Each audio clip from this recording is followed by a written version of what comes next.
मैंने माइक ले लिया है, आपने नोट।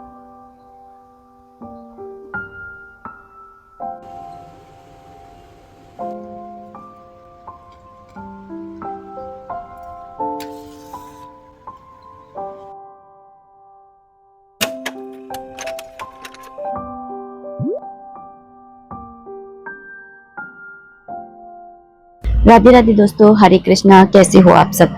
उम्मीद करती हूँ अच्छे होगे, खुश होगे और बिल्कुल मजे में होगे। आज है एकादशी वाला दिन, तो आप सभी को एकादशी की हार्दिक हार्दिक शुभकामनाएं। और यहाँ पर नहा लिया था मैंने, और एकादशी वाले दिन है ना, पीले रंग के वस्त्र धारण करने चाहिए, तो मैंने यहाँ पर पीले रंग की साड़ी पहन ली थी। यहाँ पर आकर के मंदिर के पट खोल लिए हैं, लाइट ऑन कर ली है, ढोक लगा लिया है, क्षमा याचना कर ली है। उसके बाद में रामायण को भी ढोक लगा ली है, और यहाँ पर अपने कृष्ण को भी मैं जगा ले रही हूँ। जगाने के बाद में उनकी जो सुबह की दिनचर्या होती है, मतलब कि उनको पानी वगैरह पिलाना, उनको लाड करना, तो ये सारे काम किए मैंने। और उसके बाद में यहाँ पर मैं पूरे मंदिर को डेली ही पहुंचती हूँ। अगर आप मेरा है ना स्टार्टिंग से वीडियोस देखते आ रहे हो ना, तो एक वीडियो था मॉर्निंग रूटीन वाला, जो मेरा है ना बहुत ज्यादा है ना वायरल भी हुआ था। उसके अंदर मैंने आपको बताया था कि है ना तस्वीरों को है ना डेली पहुंचना चाहिए, इससे है ना इसके ऊपर धूल मिट्टी नहीं छाती है, और जो इनके अंदर से जो वाइब्स आती है ना प्योर वाली, वो अच्छे तरीके से आती है इसलिए। और क्योंकि आज एकादशी है, इसलिए एकादशी वाले दिन है ना सूर्य नारायण भगवान जी के जल के अंदर ना काले तिल और हल्दी मिला करके ही मैं ना जल चढ़ा करके आती हूँ। और जो लड्डू गोपाल जी उनके जल में भी मैं हल्दी मिलाकर स्नान कराती हूँ, और गंगा जल मिला करके। तो यहाँ पर ना मैंने तुलसा जी है ना मैंने कल ही तोड़ करके रख ली थी, यानी शनिवार वाले दिन, क्योंकि रविवार को भी तुलसा जी तोड़ते नहीं है, एकादशी भी है, और उसके अगले दिन मतलब कि द्वादशी वाले दिन भी तुलसा जी के हाथ लगाते नहीं है। तो इसलिए मैंने ना एक दिन पहले ही तोड़ करके रख ली थी सारी तुलसा जी। और मैं इस तरह से रखती हूँ, मैं आपको दिखा रही थी कि आपको मैं कल भी दिखाऊंगी यही तुलसा जी, और इसी तरह से हरी भरी दिखाई देंगी। क्योंकि मेरे पास कमेंट आया था कि वो तोड़ के रखते हैं तो उनकी तुलसा जी ना सूख जाती है। बिल्कुल भी नहीं सूखती, आप पानी के छींटे लगा करके और फ्रिज के अंदर रख दीजिए, तुलसा जी बिल्कुल भी नहीं सूखती है। यहाँ पर मैं भोलेनाथ है उनको स्नान करा रही हूँ। और जैसा कि आप सभी को पता है, मैं रामायण का पाठ कर रही हूँ। तो रामायण में एक जगह ये वाली बात आई थी कि है ना भगवान श्री हरि है ना उन लोगों से हमेशा प्रसन्न रहते हैं जो एक तो ब्राह्मण और संतों का सम्मान करते हैं, और दूसरा जो भोलेनाथ की पूजा सेवा करते हैं। तो कई लोग ऐसे होते हैं जो अगर भगवान विष्णु की सेवा पूजा में लग जाते हैं तो वो भगवान भोलेनाथ को छोड़ ही देते हैं, लेकिन ऐसा नहीं करना है हमें, है ना भोलेनाथ बाबा की पूजा सेवा जो है भगवान श्री हरि से भी पहले करनी है। और यहाँ पर है ना ठाकुर जी को मैंने स्नान करा दिया है, और जब वो मेरी गोद में लेटते हैं ना, मुझे इतना अच्छा लगता है ना कि आपको क्या ही बताऊं। इसलिए मैं उनको गोद में लेकर के ही पूरा तैयार करती हूँ, उनको दर्पण सेवा करना, उनकी नजर उतारना, सब कुछ। तो यहाँ पर देखिए हमारे ठाकुर जी तैयार हो गए। और क्योंकि आज एकादशी है, तो वैसे तो एकादशी पर कई जगह ना पीले रंग के कपड़े पहनाए जाते हैं, लेकिन हम लोग सफेद कपड़े पहनाते हैं, क्योंकि मेरे लड्डू गोपाल जी ना गोविंद देव जी के यहाँ से आए हैं, और गोविंद देव जी के यहाँ पर ना उनको सफेद कपड़े ही पहनाए जाते हैं। यहाँ पर मैं आरती की थाली तैयार कर रही हूँ, क्योंकि पुष्प नहीं है, तो जब पुष्प ना हो ना तो आप इस तरह से भी आरती की थाली तैयार कर सकते हैं। नीचे मैंने तिल का आसन दिया था, उसके ऊपर घी का दिया लगाया है, उसके अंदर मैंने कपूर डाला है, और साथ ही मैंने उसके अंदर 2 लौंग भी डाली है लक्ष्मी जी के लिए। उसके बाद में मैंने दिया प्रज्वलित कर लिया है, और उसके बाद में मैं हाथों में तिल लेकर के और संकल्प लेंगी। संकल्प लेना बहुत ही इजी है। संकल्प लेते समय हाथ में तिल लीजिए, पानी लीजिए, पुष्प है तो पुष्प लीजिए, सिक्का ले लीजिए। मैं सिर्फ तिल और जल ही लेती हूँ हमेशा ही। और उसके बाद में 3 बार श्री विष्णु श्री विष्णु श्री विष्णु बोल करके अपना नाम, अपने पति का नाम, अपना गोत्र, आप किस जगह से ये व्रत कर रहे हैं उस जगह का नाम, किस तरह से व्रत करने वाले हैं, मतलब कि फलहार रहने वाले हैं, निर्जला रहने वाले हैं, वो सब आपको बोलना होता है यहाँ पर। और उसके बाद में आपको ये जल पृथ्वी पर छोड़ देना होता है। वापस से मैंने अपने हाथ में तिल लिए, क्योंकि कभी भी खाली हाथ है ना कथा नहीं पढ़ते हैं। या तो आप अपने हाथ में एक चांदी की अंगूठी डाल लीजिए, और अगर आपके हाथ में चांदी की अंगूठी नहीं है तो आप है ना तिल हाथ में लेकर के और तभी कथा सुनिए।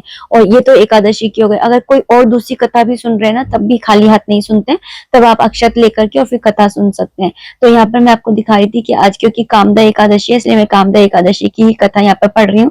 और दीपक आप सबसे पहले प्रज्वलित कर लिया कीजिए, क्योंकि जो अग्निदेव होते हैं वो हमारी पूजा के साक्षी होते हैं। जो हाथ के तिल होते हैं वो थोड़े से अग्निदेव को समर्पित करते हैं, और थोड़े से ना हमारे ठाकुर जी को। उसके बाद में बस मैं यहाँ पर आरती कर लूंगी कपूर जला करके। आरती करने के बाद में मैं डेली तो मैं माला जाप सिर्फ शाम को करती हूँ, लेकिन एकादशी वाले दिन या कोई भी बड़ी तिथि होती है ना, उस दिन मैं सुबह के टाइम में भी है ना माला जाप जरूर करती हूँ। क्योंकि नाम जाप का जितना महत्व है ना कलयुग में, उतना महत्व है ना, मतलब आप ध्यान कर लो, जप कर लो, तप कर लो, हर ग्रंथ हर वेद यही कहता है कि आप कुछ भी मत करो, दान पुण्य यज्ञ तप कुछ मत करो, लेकिन नाम जाप आप जरूर करो। यहाँ पर मैंने भोग लगा दिया था केले और उसका दूध का, और यहाँ पर मैं आज आलू के पराठे बनाने वाली हूँ। और बच्चों की तो चलती रहती है, क्योंकि अभी छुट्टियां चल रही हैं एग्जाम के बाद की, थोड़े दिन की। और यहाँ पर आज मैंने कुछ भी नहीं बनाया था, बस आलू बॉईल किए थे मैंने, तो उसी के ऊपर मैंने काली मिर्ची और सेंधा नमक डाल करके और मैंने यही भोग लगाया था ठाकुर जी को, और यही मैंने खुद भी ना फलहार किया था। तो मैंने 9 दिन इसी तरह से ना अपने व्रत का ना वो किए थे पारण। और आज है नेक्स्ट डे, आज है द्वादशी वाला दिन, और आप देख लीजिए 4:34 हो रहे हैं और मैं उठ गई हूँ, क्योंकि आज व्रत के पारण का समय बहुत जल्दी का है। लिटरली 6:15 पे ही स्टार्ट हो जाएगा, और 6:45 तक के बीच में हमको व्रत का पारण कर लेना है हर हालत में। आज ना मैं बहुत जल्दी जल्दी उठ भी गई थी और जल्दी जल्दी नहाई भी हूँ। नहाई जल्दी जल्दी इसलिए कर रही हूँ मैं सब कुछ, क्योंकि आज है ना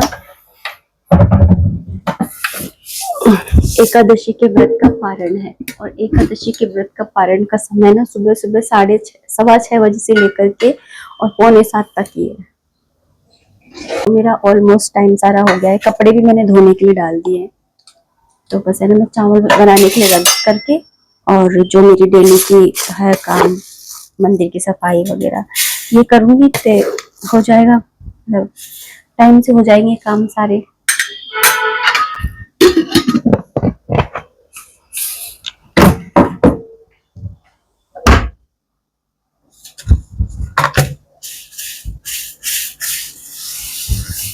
चावल थोड़े से ही बना रही हूँ।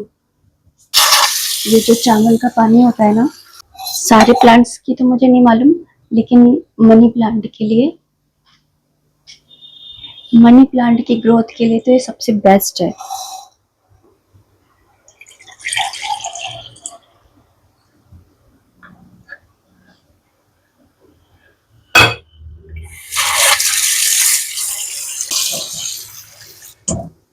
वैसे तो इन चावल को भिगोने की जरूरत नहीं होती है,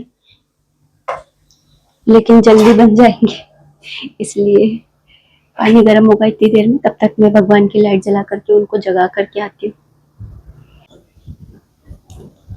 अच्छा, मेरे पास में बहुत सारे कमेंट ये वाले आते थे कि मेरी आवाज है ना वीडियो के अंदर आती नहीं है। तो अब आप लोग बताइएगा कि क्या अब भी मेरी आवाज में कोई प्रॉब्लम है, क्योंकि अब मैंने आप लोगों की डिमांड पे ना अपने लिए एक माइक ले लिया है। तो जरूर से कमेंट सेक्शन में बताइएगा कि आप लोगों को अब मेरी आवाज क्लियर आ रही है या नहीं आ रही है। अभी मैंने लड्डू गोपाल जी को जगा रही हूँ, रामायण को ढोक लगा लिया है, लाइट वगैरह ऑन कर दिए, और उनको जल में मटके का ही पिलाती हूँ, क्योंकि अब बहुत ज्यादा गर्मियां सी आ गई है। और थोड़े दिन में हमें ना लड्डू गोपाल जी की सेवा के लिए ना पंखा भी लगा देंगे। जब है ना टाइम लिमिट होती है और उस टाइम लिमिट में ना काम हो जाता है तो कितना अच्छा लगता है ना।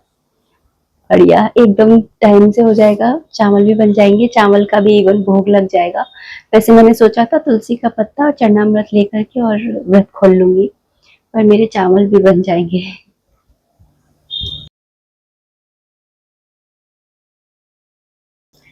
और देखो ये वाली तुलसा जी कितनी फ्रेश है, मैंने 2 दिन पहले तोड़ी थी। कमेंट आया था कि ना तुलसा जी इतने दिन तक तोड़ के रखो तो फ्रेश नहीं रहती, रहती है आराम से, बस हल्का सा पानी डाल के रखो। तो मैंने कितना सा पानी डाला, 1 बूंद, इसमें खूब बढ़िया रहती है। अभी ये 3-4 दिन और रह सकती है ऐसे ही अगर मैं रखूंगी तो। बिंदी नहीं लगी, लग रही है आज बहुत छोटी बिंदी लग रही है। बड़ी बिंदी एक्चुअली मिली नहीं थी, स्नान कराऊंगी ना इसलिए। स्नान करेंगे नहीं वो बिना तुलसा जी के।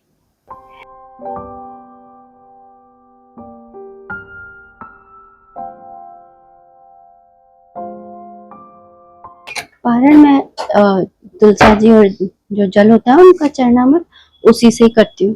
पर ये तो मैं अलग से उनके लिए भोग लगाती हूँ, क्योंकि वो भी तो कल से उन्होंने कुछ नहीं खाया होता है ना, इसलिए। तो चलिए चलते हैं। ओ, चम्मच और लगा लेती हूँ। चम्मच लगा दिए, तुलसा जी के पत्ते में वहीं ले गई थी तो वहीं लगा दूंगी। कृष्णा कृष्णा हरे हरे हरे कृष्णा कृष्णा कृष्णा हरे हरे हरे रामा। हो गया व्रत का पारण और अभी हो रहे हैं 6:27 और ये पानी जाएगा मनी प्लांट में।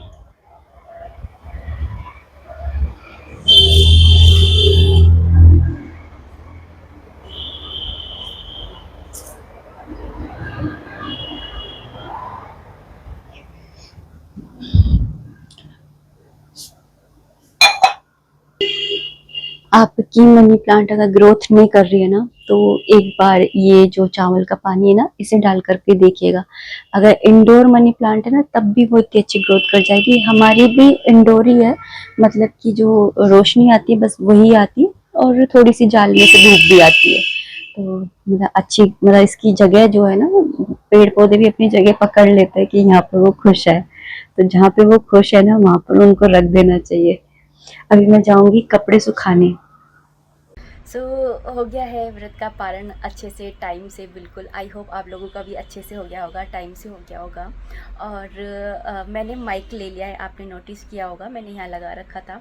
तो आज के वीडियो में आपको कैसी आवाज़ आ रही थी वो मुझे कमेंट सेक्शन में ज़रूर बताइएगा, क्योंकि मेरे पास ये वाले कमेंट हद से ज़्यादा आते थे कि आपकी वॉइस है ना आती नहीं है। अभी इस समय मैंने हटा रखा है ना। तो बताइएगा कि कैसा वॉइस आ रही है। और हाँ, वैभव लक्ष्मी को लेकर के एक कमेंट आया था कि वैभव लक्ष्मी का व्रत जो होता है ना, उसके अंदर ना वो हवन करना होता है क्या। ये टोटली आपके ऊपर डिपेंड करता है कि आप हवन करना चाहते हैं क्या। लेकिन जिस दिन आप उद्यापन करेंगे ना, उस दिन आपको हवन करना ज़रूरी होता है। और ये भी डिपेंड करता है कि आप किस चीज़ के ऊपर करना चाहते हैं। कई लोग होते हैं जो फलाहार पे करते हैं, कई लोग होते हैं जो एक टाइम खाना पे करते हैं। तो मैंने दोनों तरीके से किए हैं। मैंने एक बार फलाहार पे किए थे और एक बार मैंने ना एक टाइम खाने पर किए थे। मैंने वैभव लक्ष्मी के व्रत कम से कम 3-4 बार रख चुकी हूँ मैं, तो इसलिए मैंने अलग अलग तरीके से मैं रख चुकी हूँ व्रतों को। तो चलिए दोस्तों, अब इस वीडियो को इतना ही रखना चाहूँगी। उम्मीद करती हूँ वीडियो पसंद आई होगी। अगर आई है तो प्लीज़ लाइक कर दीजिएगा। कोई भी कमेंट है, कोई भी सजेशन है, आप कमेंट बॉक्स के थ्रू मुझे कर सकते हैं। मिलते हैं नेक्स्ट वीडियो में, तब तक आप अपना खूब सारा ध्यान रखिए, खुश रहिए, कीप एंजॉइंग। जय माता दी, राधे राधे, हरे कृष्णा।